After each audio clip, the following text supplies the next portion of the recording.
안녕하세요, 양컴의 양실장입니다. 자, 오랜만에 하이엔드 워크스테이션 한 대를 준비를 했는데요. 저희 양컴 자체가 병렬 GPU를 활용한 연산 처리 시스템을 많이 제작을 하는 건 알고 계실 거예요. 대부분 대학교 다 납품을 했고요. 대기업 연구소 그리고 관공서 등에 되게 많이 납품을 하고 있어요, 지금도 실제로. 근데 오늘은 조금 특별한 시스템을 한 대 소개를 해드리려고 준비를 했습니다. 일단 오늘 시스템 같은 경우는 타이탄 RTX가 내장이 병렬 세팅이 된 시스템이에요. 타이탄 RTX 내장 냉각 효율을 위해서 어마어마한 라디에이터까지 구성이 된 시스템이고요. 전체적인 시스템 가격은 2,300만원 가량을 육박하는 어마어마한 가격대에 구성된 시스템입니다. 사양 같은 경우는 변경이 가능하다는 점을 알고 계시고 봐주시면 좋겠고요.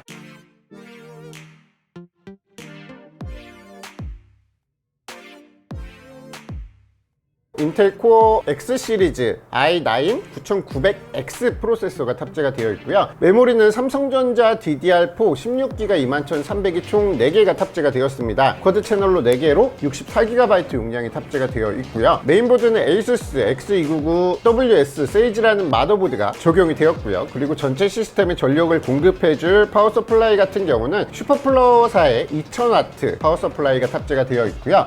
그리고 SSD는 메인 스토리지로 소프트웨어 전용으로 사용할 512GB 삼성전자 860 프로 모델이 탑재가 되어 있고요. 시게이트 4TB 하드디스크가 추가로 장착이 되어 있는 상태입니다. 모라 360 프로 모델 라디에이터 3열이 3개가 들어가 있다고 생각을 하시면 쉬우실 거예요. 그리고 전면에 쿨러가 9개가 달려있는 시스템이고요. 펌프 같은 경우는 외장 라디를 사용하기 때문에 펌프의 성능이 꽤 중요합니다. 그래서 EK사의 D5 펌프가 적용이 되어 있고요. 펌프 탑만 제외하고 아스탈 재질로 구성이 되어 있어서 내구성이 좋은 모델로 구성이 되어 있고요. 그리고 GPU 블럭 역시 EK 아세탈 블럭이고요. 병렬 브릿지, 4A 병렬 브릿지도 아세탈 블럭, 그리고 CPU 블럭 같은 경우는 동블럭으로 구성이 되어 있어서 좋은 내구성을 보유하고 있고요. 안정성 부분에서도 만족할 수 있는 안정성을 지니고 있는 아세탈 재질과 그리고 동블럭으로 이렇게 시스템 블럭이 구성이 되어 있고요.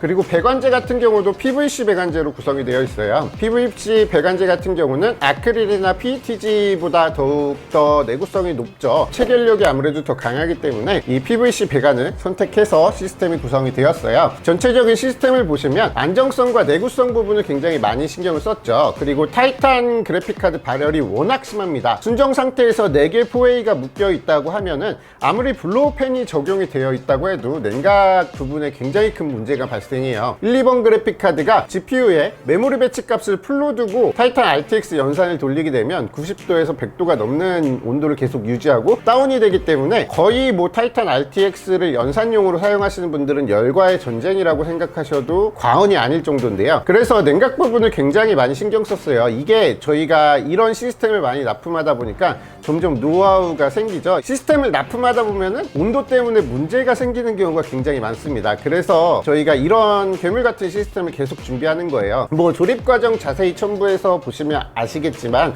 라디에이터가 케이스 내부에 장착이 되어 있지 않습니다. 모라 360 프로 모델을 사용해서 외부에 라디에이터가 장착이 되어 있는 방식이고요. 이런 시스템을 구축했을 때 냉각 효율이 굉장히 좋죠. 아무래도 외부에 라디에이터가 있기 때문에 케이스 내부에 라디에이터가 구성이 되어 있는 것보다 훨씬 더 뛰어난 냉각 효율을 제공을 합니다. 시스템 연산 환경에 있어서 정말 최적의 성능을 낼 수 있도록 이런 시스템을 구축을 하게 되었고요.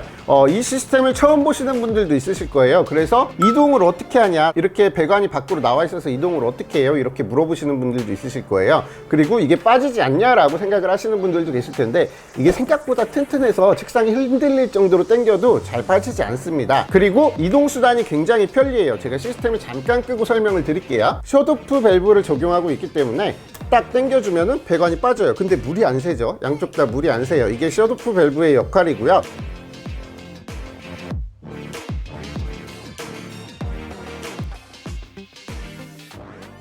쿨러는 풀로 돌아가게 세팅을 해놨어요. CPU 온도 혹은 시스템 내부의 온도 반응형에 따라서 PWM으로 세팅하는 방법도 있는데, 그냥 풀로드로 세팅해 놓는 게 경험상 가장 좋습니다. 소음을 조금 유발할 수 있지만 냉각 효율은 그게 훨씬 더 좋기 때문에 풀로드 세팅으로 적용을 해놨고요. 커넥터만 분리를 해주면 라디에이터와 컴퓨터는 완전히 따로따로 이동을 시킬 수 있도록 세팅이 되어 있기 때문에 이동 부분에서도 문제가 될 부분이 없고요. 그리고 다시 장착할 때는 라인을 다시 셧오프 밸브에 꽉 밀어 넣어주면은 그냥 바로 체결되는 방식이고요. 그리고 쿨러, 라디에이터 쿨러 역시 이렇게 다시 장착을 해준 다음에 전원을 다시 인가해주면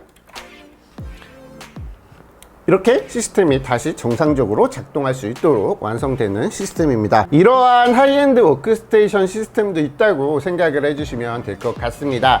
자, 그러면 오늘 딥러닝 워크스테이션 서버 시스템 리뷰는 여기서 마치도록 하고요. 딥러닝 서버 문의 같은 경우는 견적 문의를 주시면 저희가 친절하게 상담 도와드릴 테니까 견적 문의를 따로 주시면 될 것 같습니다. 자, 그러면 오늘 딥러닝 워크스테이션 서버 시스템 리뷰는 여기서 마치도록 하고요. 다음 영상으로 또 찾아뵙도록 하겠습니다. 양컴의 양 실장이었습니다. 감사합니다.